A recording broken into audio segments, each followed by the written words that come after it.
భారత రాజ్యాంగం మన దేశ ఆత్మ. ఇప్పుడు సంతలి భాషలో కూడా మాట్లాడుతుంది. అసలు సంతలి భాష ఏంటి, అసలు న్యూస్ లో ఎందుకుందో చూద్దాం. రీసెంట్ గా మన రాష్ట్రపతి ద్రౌపది ముర్ము గారు రాష్ట్రపతి భవన్ లో మన రాజ్యాంగాన్ని సంతలి భాషలో విడుదల చేశారు. దీన్ని ఓల్డ్ చికి అనే లిపిలోకి అనువదించబడినది. సంతలి భాష గురించి కొన్ని డీటెయిల్స్ తెలుసుకున్నట్లయితే, ఈ భాష ఇండియాకి సంబంధించిన ఆస్ట్రో ఏషియాటిక్ క్లాసిఫికేషన్ కి సంబంధించినది. 2003లో 92nd కాన్స్టిట్యూషనల్ అమెండ్మెంట్ యాక్ట్ ద్వారా దీన్ని 8th షెడ్యూల్ లో యాడ్ చేశారు.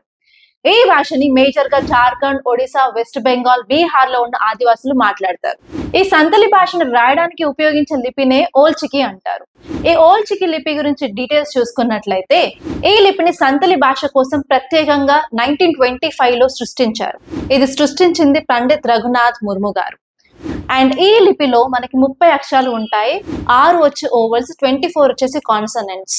అండ్ మన దేవనాగరి లిపిలా కాకుండా ఈ లిపిలో యూజ్ చేసే అక్షరాల ఆకారాలు మాత్రం ప్రకృతి నుంచి ప్రేరేపించబడినవి.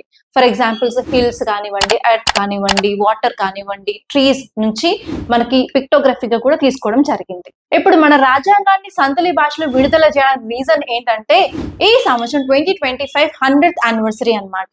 అండ్ మనందరికీ తెలిసిందే, మన రాష్ట్రపతి ద్రౌపది ముర్ము గారు స్వయంగా సంతలి జాతికి చెందిన వాళ్ళు కాబట్టి ఇది చాలా ప్రత్యేకం. ఇప్పుడు దీని వల్ల సంతలి మాట్లాడే వారు వాళ్ళ భాషలో మన రాజ్యాంగాన్ని చదవగలరు. అందులో ఉన్న రైట్స్, డ్యూటీస్ ని అర్థం చేసుకోగలరు. దానివల్ల మనం ఈక్వాలిటీని ప్రమోట్ చేయడానికి యూస్ఫుల్ గా ఉంటుంది. యూపీఎస్సీ పాయింట్ ఆఫ్ వ్యూలో చూసుకున్నట్లయితే ఈ టాపిక్ పాలిటీలో చాలా important. Especially constitutional amendment acts, అలాగే 8th schedule especially, and next వచ్చి ట్రైబల్ రైట్స్ గురించి చాలా ఇంపార్టెంట్. ఈ టాపిక్ మీద ప్రిలిమ్స్ క్వశ్చన్ వచ్చే ఛాన్సెస్ చాలా ఎక్కువగా ఉన్నాయి. కంపల్సరీ ఈ టాపిక్ మీద ఫోకస్ చేయండి.